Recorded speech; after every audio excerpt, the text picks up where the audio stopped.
Hello, welcome to the Under Center podcast. I'm your host, Darren Waller, and I am joined by two of the only people that think the NFC East will be a good division next year, Fionn Malloy and Jake Woolhead. Lads, it's called the NFC East for a reason. It was a great division last year. No one wants to see runaway teams at the top. They wanted coming down to the last game of the season who's going to make it into playoffs. Doesn't get any more exciting than that. It's certainly the most fun division in football. The amount of fumbles, fumble recoveries, interceptions, and we're only talking about the Giants here. So it's a very interesting division to be in. When even a punt could destroy a game, that's when you like watching football. But lads, seriously, no one wants to see a 7-9 team get in the home playoff game again next year. No, that's wrong. You don't. If it's the Washington football team, I absolutely want to see that happen.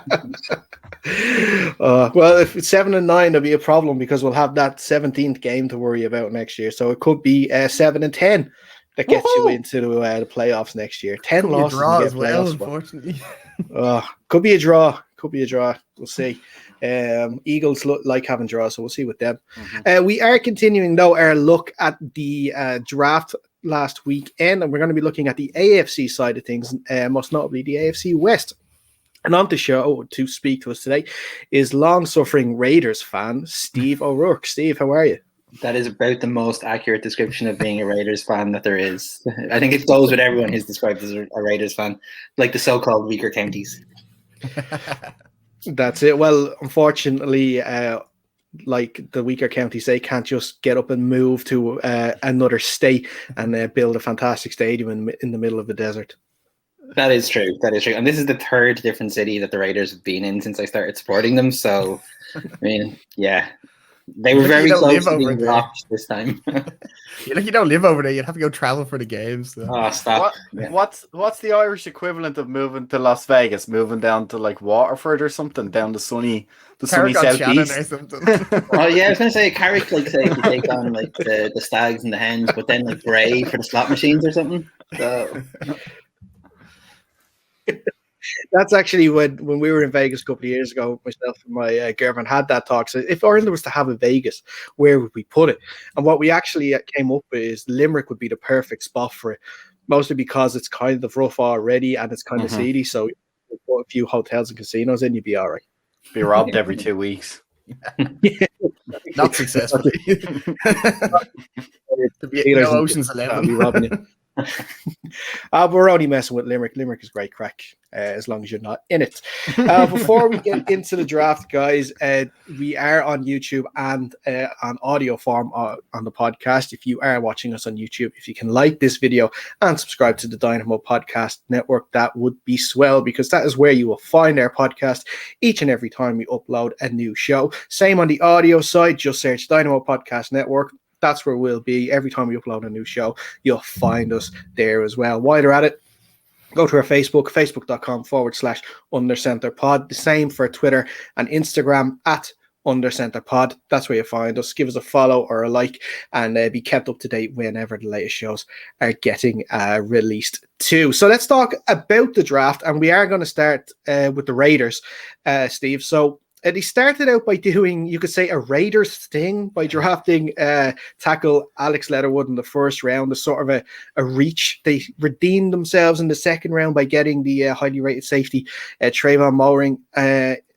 but then also getting another 2 safeties in the first 5 rounds, making it 3 in total, which is a bit strange when you already have Jonathan Abram and Carl Joseph on the team. It's strange until you see Jonathan Abram and Carl Joseph play football, and then you realize you need as much safety help as possible. So I would have been perfectly happy as a Raiders fan to see not a single offensive player come off the board. Line was a need, but I don't think it was a first round need. I think there was enough cover there that I would have been happy enough with the line to take a free agent, an undrafted free agent, and try and train him up or whatever. But this is typical of Mayock and Gruden. I mean, every year they've drafted together, they've reached, they've gone for guys that nobody's been expecting to go at that position. I wouldn't say any of it has worked out so far. It's very difficult to kind of give them any praise for that.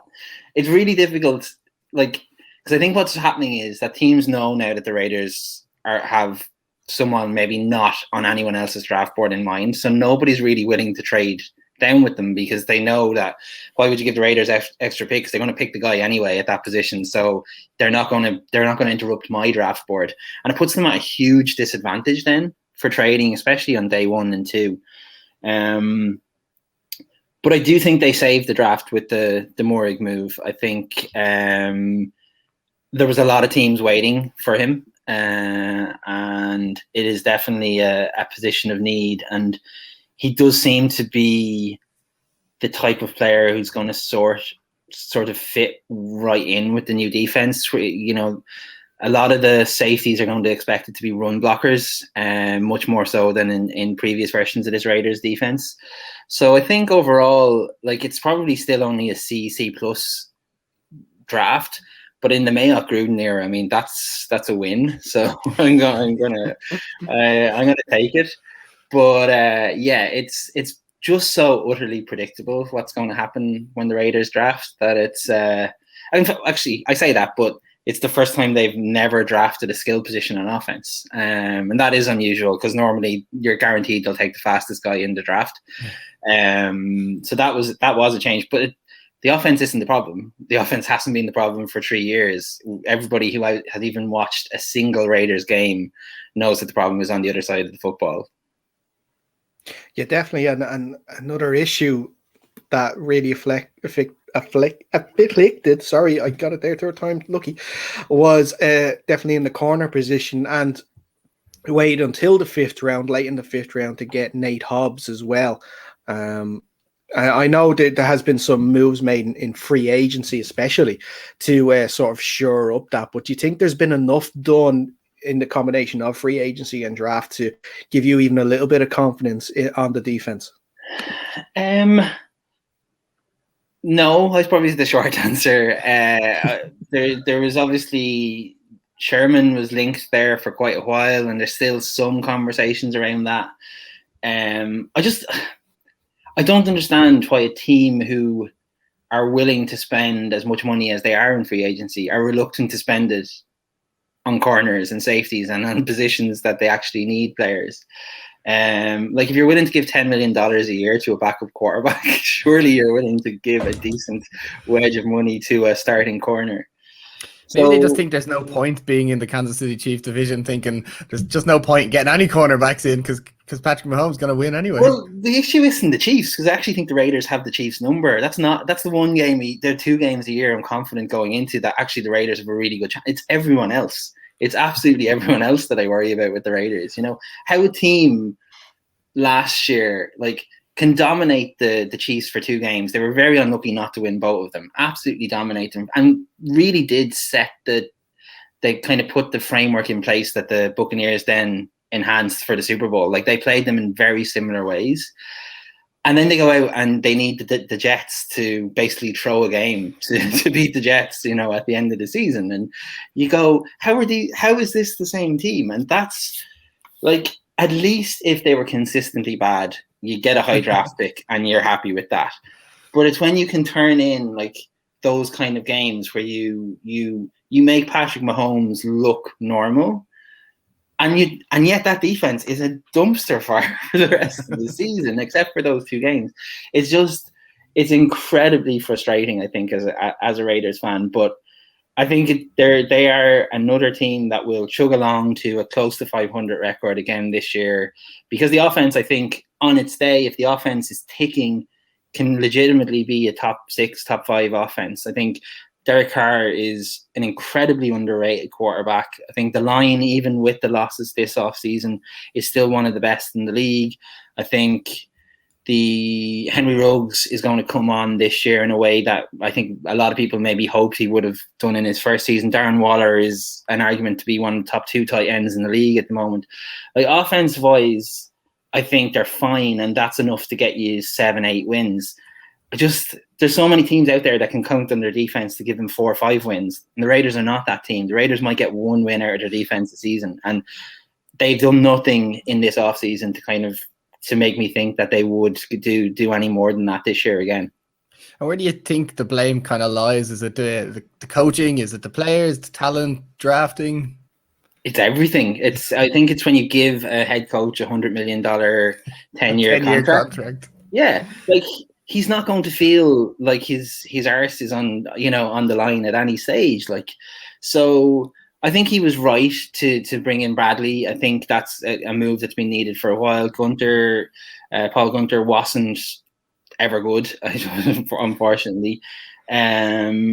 So I'd like to think that there's a chance there for them to kind of improve a little bit in terms of they have definitely upped the coaching.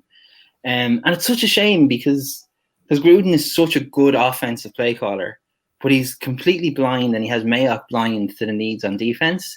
And it's just incredibly frustrating that it's the same, that expression that, the definition of madness is repeating the same mistake over and over again. Like, that's also the definition of being an Oakland Raiders fan, or a Las Vegas Raiders fan. So, well, yeah, sure. And that's about what you've thought of Tom Cable there, because I'm a Seattle fan and I've had to live through the Tom Cable era where a lot of linemen have come out against him and his techniques and how he trains the players. And we've seen just this offseason that you've lost Trent Brown, Gabe Jackson, Rodney Hudson all on the line as well. Like, if you had a different O-line coach there, do you think you'd still be having those players on the line? I think we'd have at least two of them. I think you're right that there's an issue there with the coaching that's happening in practice day to day. I think there's one offensive lineman in particular, in Richie Incognito, who absolutely loves Tom Cable there, and that might tell you an awful lot about some of the issues with the Raiders' offensive line room. That doesn't need to be kind of stated, I suppose. I was very vehemently against Cable coming in because, like, Seattle were an open door at offensive line. I mean, Russell Wilson is probably a 6-time MVP if he had a decent offensive line coach for the players ahead of him. Because for my money, he's, if not the best quarterback in the league, he's top 3. Like, and Cable kind of put the kibosh on a lot of the best years of Russell Wilson in Seattle. And while last year, certainly, there weren't those issues in terms of Derek Carr is one of the most protected quarterbacks in the league, and he has been, to be fair, for most of his career, which is obviously a massive benefit. I can't help but feel that this year is going to be a different experience, and Derek Carr might look a little bit more like David Carr in terms of his offensive line woes in 2022, unfortunately. I went to an NFL game in London. I think it was the Raiders Jaguars or something, probably 4 years back. And I think it was the game where Derek Carr got sacked, must have been 6 or 7 times. And at one point, he was just laying on the floor, and it looked like he just wanted to walk out of the game. Like, there was no protection given to him at that point. Was that not the crying game against Seattle? Yeah, that's what it was. Yeah, it was. That's the one. I was at that one as well. Yeah, I remember that.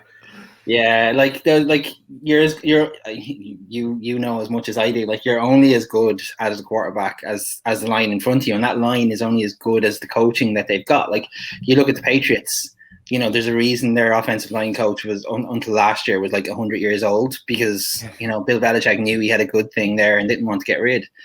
And we are, because of the way college football is changing as well. We're seeing a big change in how offensive linemen are built, and we're seeing a change in their technique. And I think that's why the Raiders reached for Leatherwood, because he is very much an old-fashioned, long-armed, secure the edge left tackle. And they don't exist as much in the way college football has gone. And, eventually, that is going to come home to roost in the NFL, and the NFL is going to have to fundamentally change the way they run their offenses, which is going to be interesting. And for someone who's as old as I am, and I'm old, I kind of miss, my favorite Raiders game was a game against the Broncos in the 2016 season, where the offensive line was so dominant that they ran the exact same play 10 plays in a row, and the Broncos knew it was coming. The Raiders knew they were doing it. They were basically telling the Broncos they were doing it, and they couldn't stop it. I love that kind of offensive line play. I love, the fat lads in the trenches do not get a near enough love, because football has become such a fantasy orientated sport that you forget about just how important these guys are, especially in offense. Like, I think the defensive guys get a bit more love because, you know, they make the sack and they do their little dance and they get their screen time. Like, nobody's rewarding your right guard for blocking 2 men and creating 4 yards on a run, but those 4 yards eventually lead to a touchdown 4 plays later. Like, and that's the kind of hidden work that they do that goes unheralded. So I think Leatherwood's a good player. I think they would have got him maybe even with their second round pick. That's the frustrating bit, I suppose. But I think maybe the thought is that, you know, well, he's better on our team than he is a maybe pick in the second round as well. But I don't know. You shouldn't coach not to lose, and you shouldn't draft with the fear of who else someone might pick. So, yeah, that from that point of view, I suppose it's the same thing every day as a Raiders fan. So, Steve, who was your number 1 pick for the Raiders in your mock drafts when you were looking at this draft class? Who did you have your eye on?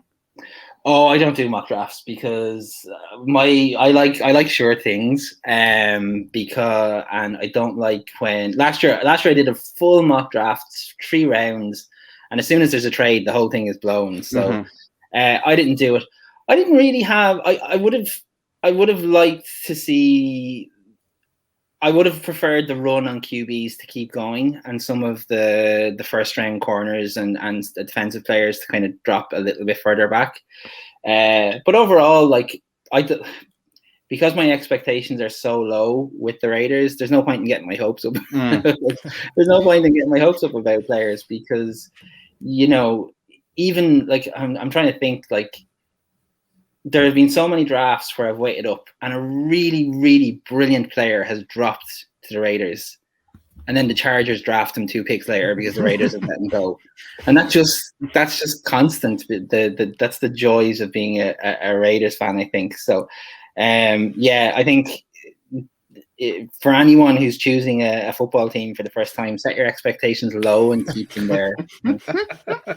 Well, here's a question, though. Because everyone was really confused about their first round pick of Leatherwood, and you know it was kind of redeemed a little bit with the Morig pick in the second. If they were swapped, would we still be talking about the confusing draft? You could say draft choices by Mayock and Gruden. I think that's fair. I think that's very fair. I think if they had reached for Morig, I don't think we'd be having this conversation. I think people would be talking about the upside and all of that. So yeah, I think that's fair, but they didn't do that, I suppose. So it's really hard to give them credit for something they didn't do. But I do think, like, for independent observers of the Raiders, I think everyone was kind of surprised to see them trade up and make that selection and be able to get Morig there. But I think when you look at the defense that they're going to run next season, I think he makes perfect sense. He's going to slot in. He's going to start on day one. And I think it ultimately saved what was compared to the rest of the AFC West, who had really good drafts, I thought, another mediocre draft from the Raiders. Yeah. Well, let's actually look at the rest of the AFC West, and we'll start with last season's division winners, and that's the Chiefs. And obviously their objective this past offseason was to make sure what happened in the Super Bowl doesn't happen again by getting a lot of reinforcements, especially on the O-line, with the likes of Joe Thuney and Austin Blythe there in the free agency. The trade for Orlando Brown just before the draft, meaning that they don't have a first-round pick.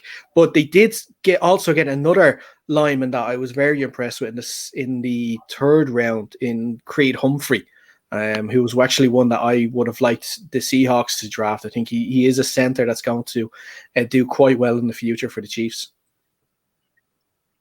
Yeah, and I think the center position is, again, we talk about the O-line being undervalued, and I think the center position is very much undervalued. When I started coaching football like a million years ago in Tullamore, like the center was always your worst offensive lineman, and you put him in there to do less damage. But NFL teams and college teams especially have realized the value, especially of pulling centers who have a little bit of speed about them, who can get out and make an edge block on a run after snapping the ball.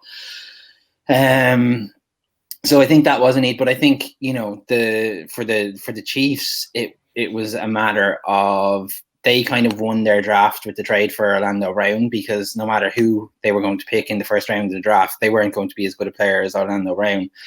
Is it going to be enough? I don't know if it is. Because I think what we saw in the Super Bowl and what we saw even in the 2 games against the Raiders was that if you can show the most basic of coverage to Patrick Mahomes, he seems to struggle to pick vanilla coverages apart. You do something special, you do something a little bit extra, he's got it instantly. He knows exactly what you're doing, no matter how you're trying to feel it. If you just sit back and just play cover 2, you're not rushing any blitzers that are hidden or whatever, that you're disguising the offense. He seems to really struggle with that, and I don't know if a lot of the blame in the Super Bowl went to the O-line was like a sieve. It was that not true. But they were having to block for 7, 8, 9 seconds, and no one is coached to block for that long. You're coached to block for 3 or 4 seconds, and the hope that one of your 4 receivers and 1 tight end, and even running back as well, 6 pass catching players will actually get free and catch the ball. So I think it's one of those chicken and egg situations where, well, okay, we'll shore up the offensive line, but if our skill positions don't get open, and then when they do get open, they drop the football. Like, I don't think I've ever seen Tyreek Hill drop a football as much as he did in the Super Bowl. There's no fixing that, and you can't coach catching. You just can't. People can either catch the ball or they can't. So I think that the Chiefs, the story they want the NFL to believe is that their problem was offensive line. I think their problem is that Patrick Mahomes, the one area of weakness he has is that he struggles against the most bang average defense that you can see. And the thing is, because he's such a skillful player, teams try to throw all sorts of, disguises and fake blitzes and everything at him, when actually cover 2, man corners, keep it simple, make sure the offensive line have to block for 7, 8, 9, 10 seconds. Then he's in trouble, because you can't make miracle throws on every play. So yeah, that's a long way of saying, yes, they drafted well, yes, they traded well, but I don't know if it's going to be enough for them to get back to the Super Bowl and to win it again. It's interesting that your analysis on Patrick Mahomes there, because when we did our Super Bowl preview, it was talked about that the important thing for Tampa on the day was to make sure that their 4 linemen get home and put pressure on Mahomes, which they did successfully, which means there was no need for them to blitz. And we see that with a lot of teams coming up against Kansas City, that they tend to blitz because if they can get that extra man in there to make Mahomes uncomfortable and run out of the pocket, they think that they can catch him. But it seems as though if you can load the backfield against him and just make sure that not every blade of grass is covered, but covered enough that it makes him probably double think. It's a bit of a trait that Russell Wilson tends to have as well. And you were speaking about him earlier, that he can make the spectacular throws, but he can, and we saw in the second half of last season that he can be quite indecisive, that if he isn't absolutely sure on a throw, he's not going to throw, which means he's holding the ball for too long, which leads to sacks, and obviously which led to him being unhappy, as he said, in the offseason, which Seattle have tried to make amends with. But yeah, I definitely see what you mean with Mahomes, and maybe the comparisons with Russell Wilson is there on that too. If holding the ball too long, being indecisive is not really helping them too much. But I would also say it's worth pointing out, it's really hard, as Russell Wilson is finding out, to come back from an experience with a bad offensive line, because you hear footsteps now. For the rest of his career, Patrick Mahomes is going to be seeing ghosts and hearing footsteps. And I think he's going to need to be kept extraordinarily clean for the first part of this season to be comfortable again, because he could have been seriously hurt in that Super Bowl, and not through any fault of his own. Yeah, sometimes he did hold on. You're right, he definitely held on to the ball too long. He has this habit of double clutching the football a lot when he should just throw it away. Like, there is a reason why throwing the ball into the stand is worth more to your quarterback average than throwing the ball to a defender. Like, throw it away. Sometimes it's just a good play to throw the ball away. So I think that's an interesting point, the Wilson comparison, because that stuff just grows. It gets into the back of your head, and I'm not like, don't get me wrong, Patrick Mahomes is a phenomenal quarterback. He's one of the best I've ever seen. But things like that, like, we're all human. We all have our doubts, and when you've had a performance like that on the biggest stage of all, it has to live with you. Like, it absolutely does. Yeah, definitely. Let's move on to the Chargers and their draft, and their objective again is similar to Kansas City. They want to protect their quarterback. They want to continue the development of Justin Herbert after a really good first year. Got him a really good lineman in Rashawn Slater. Got him Josh Palmer as another weapon and as a wide receiver. But it's going to be interesting to see what sort of year Justin Herbert's going to have. So we see it in football close to home here, the second season syndrome for promoted teams. The second year syndrome for quarterbacks is a thing as well. And it'd be interesting if Herbert takes that step forward, or maybe he just stagnates a little bit. Yeah, this is my favorite time of year, because this is Chargers win the Super Bowl season, and inevitably the Chargers get cursed by injuries and don't win the Super Bowl and finish third in the division. So it's absolutely my favorite, because two of my closest friends are Chargers fans, and to see them, how excited they get at this time of year and knowing what's to come is always fun. But I thought they had a good draft. I thought the tight end that they drafted, Trey McKitty, I think in a weak enough tight end class, I thought he was, from where they got him, I thought he's going to help Herbert, because at this stage, and we know, like, the Noah Fant is probably the worst tight end in the division. It's a division where tight ends and quarterbacks form incredibly good relationships, and maybe Herbert's looking for someone new there to kind of to keep that up. On his second season, I watched, because someone pointed out to me, a friend of mine, Paul Hosford, a Titans fan, pointed out to me in an early game last season. He said, look at Justin Herbert's deep ball, because it's got a slower velocity than most pro quarterbacks' deep ball, but he gets a height on it that other quarterbacks don't, and that gives his receivers a chance to go up and make plays. And I was watching it, and he does seem to throw it kind of a weirder, like, it's almost like a golf drive, in the sense that goes up and then comes, rather than the spiral that you're used to seeing, the kind of the bullet pass. He has it, and I think teams having had a season of tape on that might start sitting a bit more on some of his deeper balls, because what was happening, I found on because obviously he had one of the best rookie seasons in terms of deep passes. What was happening was the safeties or the corners were going too far, because they were expecting the ball based on where they saw the launch angle from, and from their experience landing in one place, and it was landing 2 or 3 yards short of that. And the receivers, who obviously practice with him every day, were aware of where the ball was going to be. So I think that's going to be interesting this year. But I think he has all the tools that you need to be a very high upside NFL quarterback. I don't know if the Chargers win a Shamrock Bowl, a Super Bowl with a plug in for the Dublin Rhinos. Join the Dublin Rhinos. Join the North Dublin Pirates. Yeah, don't. I just have to remember your names if anyone joins, So,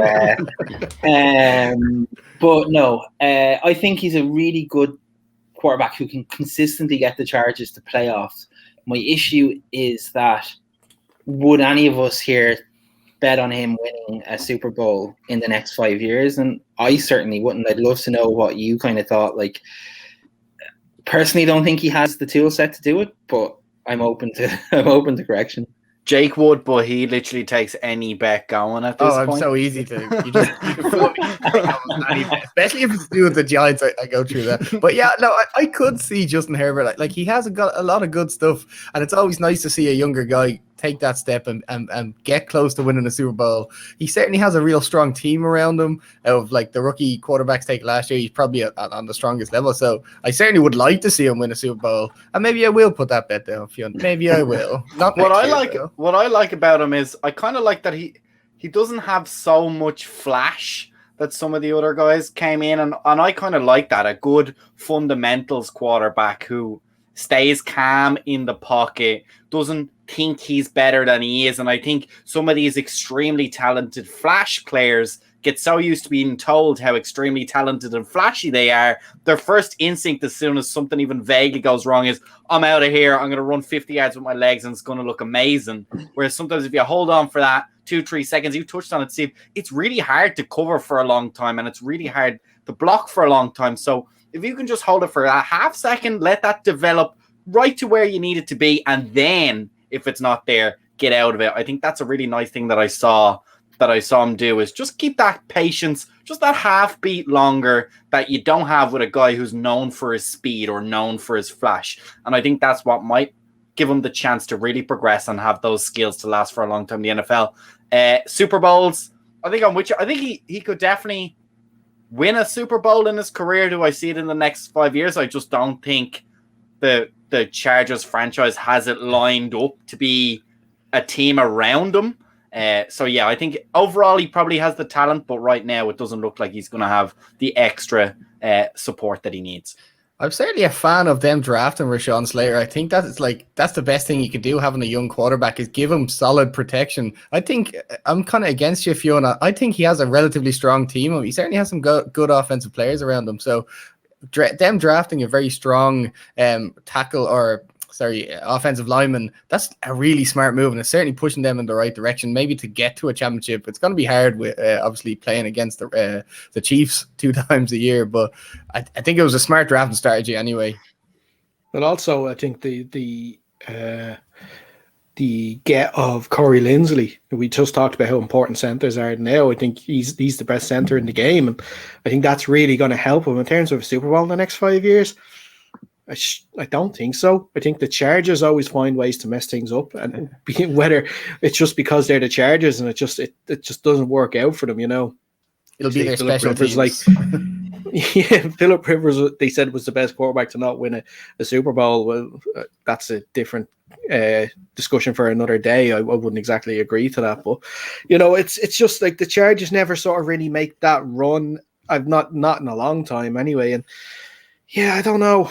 Next 5 years. If he was on the NFC side, I would maybe see more of a chance. All the top young quarterbacks are on the AFC at the moment. There's so much talent you got to get through to even just get to the Super Bowl, never mind win it. So yeah, I think you're right. I think the biggest issue is the harder the game to win is the AFC Championship game than the Super Bowl. I think for all of these quarterbacks in that conference. So yeah, I get it. And like the thing we haven't touched on is like the horrendous run of luck that the Chargers have had every single year, losing absolutely key players. And at some stage, that's not a luck thing. That's a mismanagement thing. That's a poor, like we saw how Justin Herbert got his job because somebody stabbed Tyrod Taylor with a needle. So like they are not a well-run franchise. And I think that's the biggest hindrance to as Arsenal fans well know, I suppose.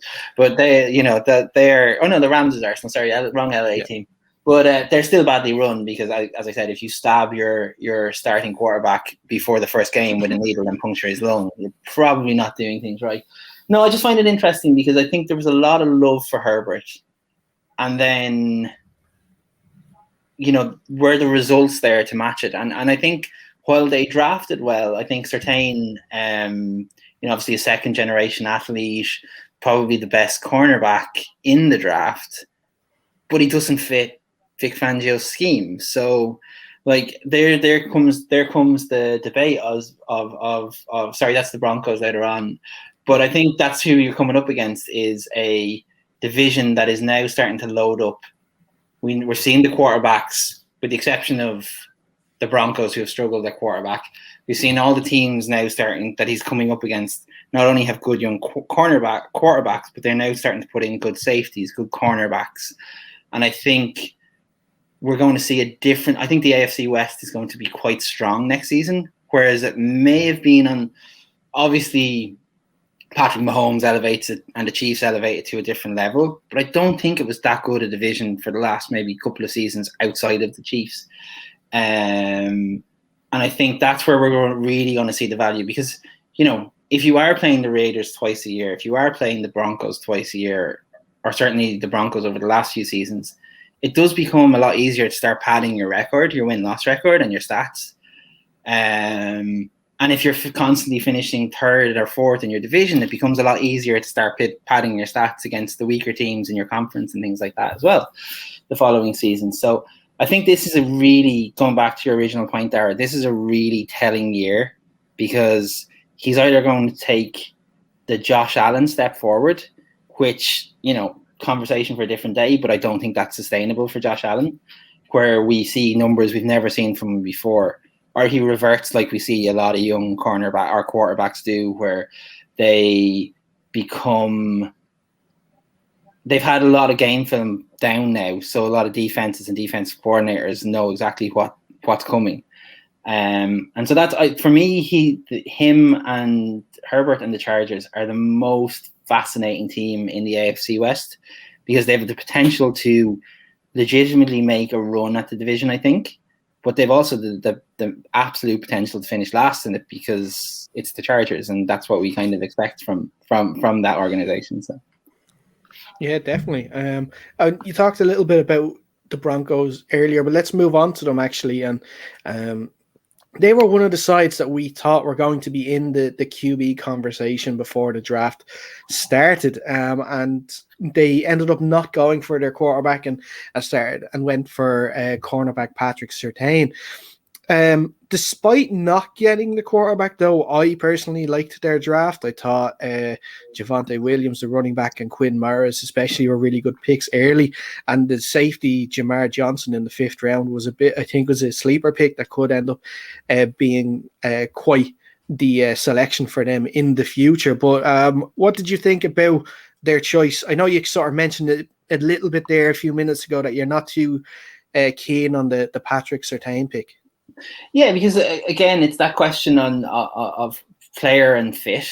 And, if you have a quarterback who's only run, say, West Coast offense, and then you try to put him in a spread or something, it's going to just, you should always try and match your coaching to the players you draft. So maybe Fangio and the coaching team will change the habit of a lifetime, but I very much doubt it. I think we're dealing with a set of coaches who are kind of set in their ways and their structure.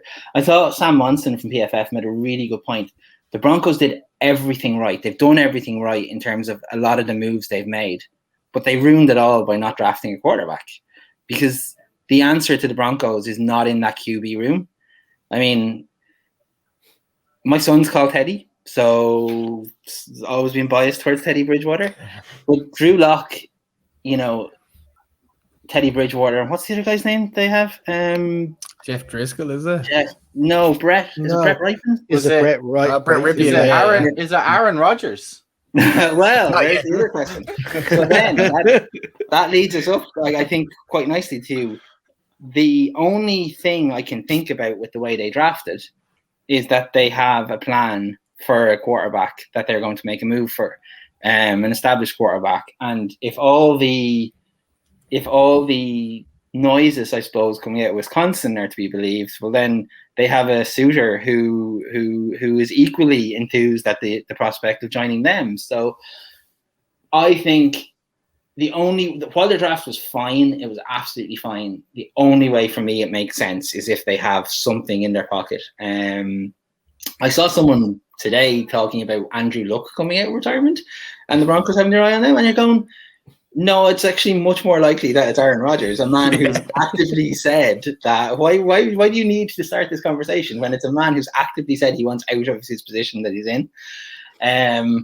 So I think the Broncos with Aaron Rodgers, because anything with Aaron Rodgers is immediately a threat, but I think the Broncos with Aaron Rodgers, the AFC West suddenly becomes this absolutely powerhouse division with the Las Vegas Raiders in there as well. So it terrifies me, the prospect of having to face Aaron Rodgers twice a year with the Raiders defense. But it feels like the noises this year are different than previous years. In previous years, I would have absolutely said, and our like in the WhatsApp groups I'm in, the conversation was, oh, it's just contract noise. It's just to get a pay rise, just to make sure that they draft a wide receiver.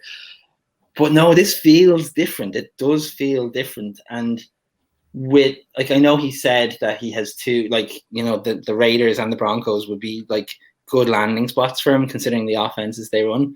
Like, we all know it's not going to be the Raiders. So, as I said earlier on, set your expectations low. Don't get your hopes up, because your heart will only be broken.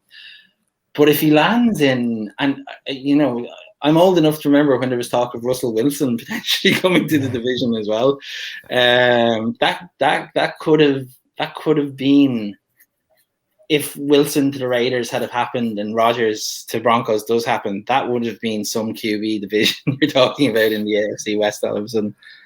Well, Steve, maybe I can put your mind at ease, because I'm a Washington fan and they're one of the other teams. They're one of the less likely teams to get Aaron Rodgers, but they have been mentioned in the conversation.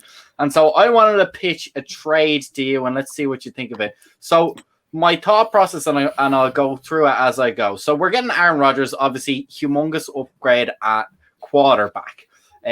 So instead of drafting a potential quarterback in next year's first round, which we're going to have to address at some point, we give Green Bay that first round pick. So the 2022 first round pick. Then, of course, Green Bay won't just take one first round pick. So you probably have to take in the 23 first round pick. But at that stage, you're hoping Aaron Rodgers is bedded in. That's like a 20th or higher pick. So you're not giving up too much. Brandon Sheriff wants to leave, so we get rid of him. That's a really high-value player that you manage to shift on and take the headache away from your team. Then you're going to add one more player, a kind of a sweetener. I reckon Montez Sweat. You're going to try and keep a hold of Chase Young. Sweat has got better last year, and the year before he got better again. So maybe Green Bay are interested in that. They can have Fitzpatrick if they want, but I really don't think they would. Do you think that's a good trade, and would they be interested? I think they'd be very interested if you swapped Sweat for Young. I think you've got a deal right there. But then there's, you know, who wouldn't do that trade? That's an interesting one, because, like, I think if Rodgers says, well, look, I'm not playing this season, well, then you have to do the trade, because Green Bay are one of those teams that are in win now mode. So they need to address it. And I actually think they'd be quite happy with Ryan Fitzpatrick at quarterback. I think Ryan Fitzpatrick, everyone knows what he is. He's, you know, 2 touchdowns, interception a game, quarterback. The same throws that could lead to a brilliant touchdown lead to interceptions. He's basically Jay Cutler with a better beard. And I don't know. I think Green Bay would find it really hard. And I think you have to, if you're Green Bay, you have to play Jordan Love. If he's the reason you pissed Aaron Rodgers off and he left, you don't take the guy that comes in on a trade. You have to play the guy that basically gave him the hump. Like, otherwise your fan base is looking at you going, why did you even buy him, like, take him in the first place if you never wanted to play him? Yeah, but also that fan base has, like, gone from Brett Favre to Aaron Rodgers, so they're entitled to have a few years of bad quarterbacks. They better have a couple of years of bad quarterbacks. They cannot walk into another Hall of Fame guy. Yeah, like, they're due at least a 5-year sentence.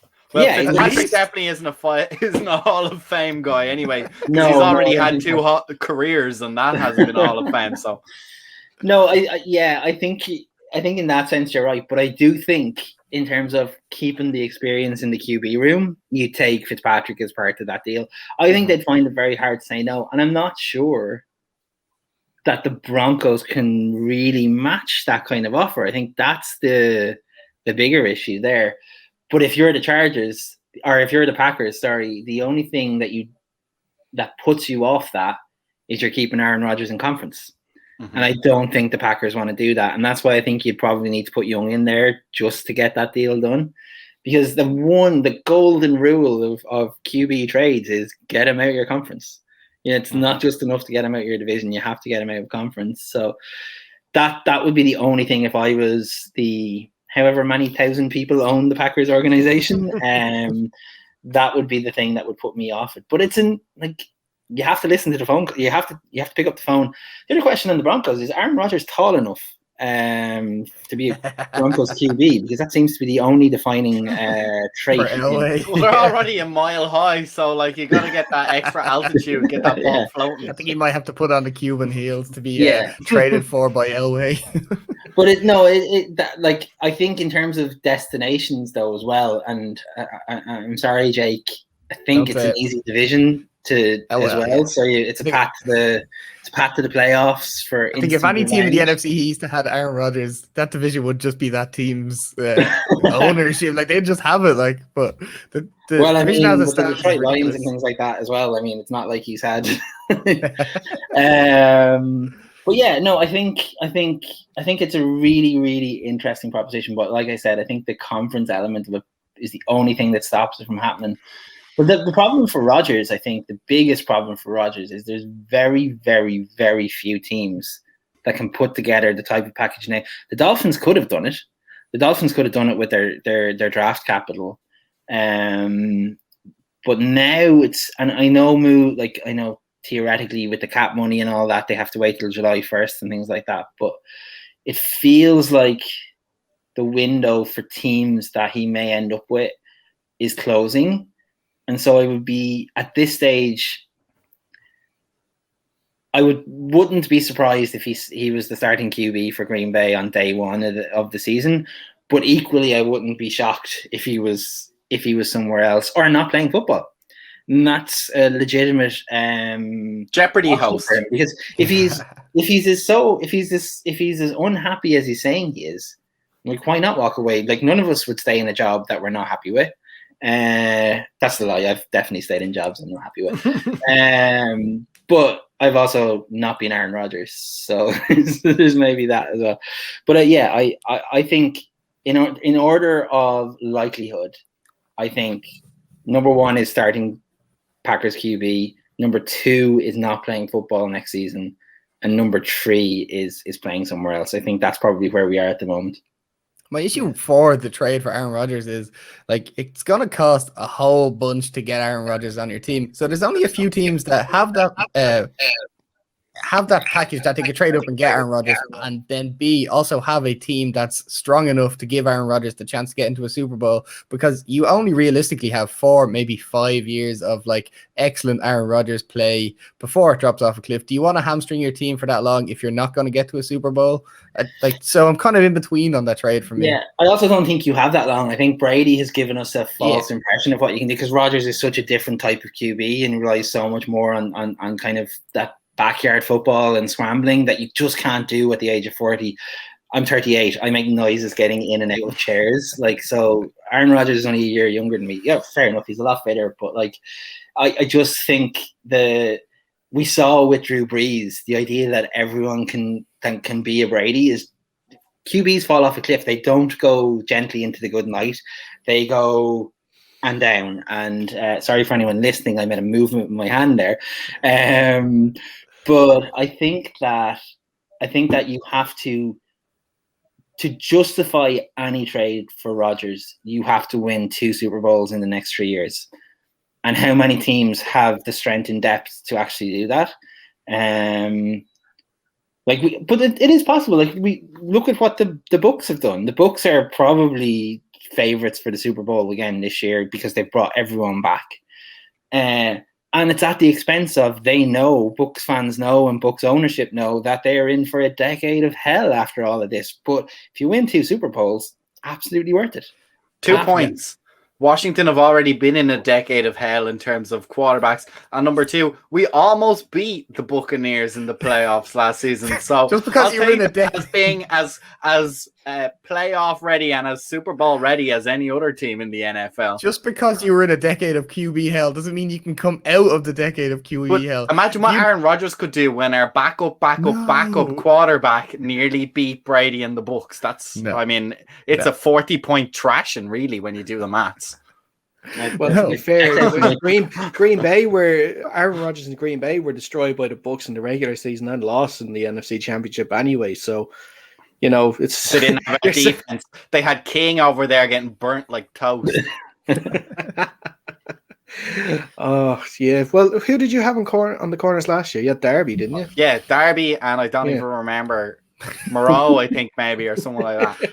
And we with still her nearly fan. bet them. So I think we're in a great spot. We're in win now mode, as Steve said earlier. Win now mode with Win one 7 game viable now mode, quarterback. Be the first team in the division to win it twice in a row since about 2003 or something. 2003, yeah. But though, that if he does come into Washington, then Ron Rivera will probably be sacked within 2 years because he will clash with Ron. Well, I thought he was at the forefront of your culture change.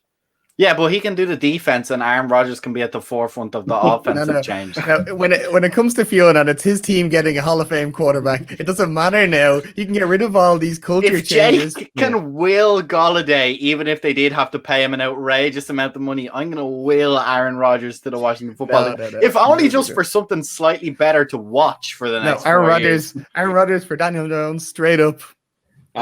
Yeah, anyone would take that. I think that's actually, though, a really, really good point. It takes a very, very particular type of coach to coach Aaron Rodgers, and that is someone who just shuts the feck up and gets out of the way, because that's what Rodgers wants and that's what he needs to excel as a coach. So, yeah, I hadn't actually thought of the Rivera clash there. I can't see Rivera kind of standing for that, to be honest. But you're right. Maybe you just boot him out because it's Aaron Rodgers. So.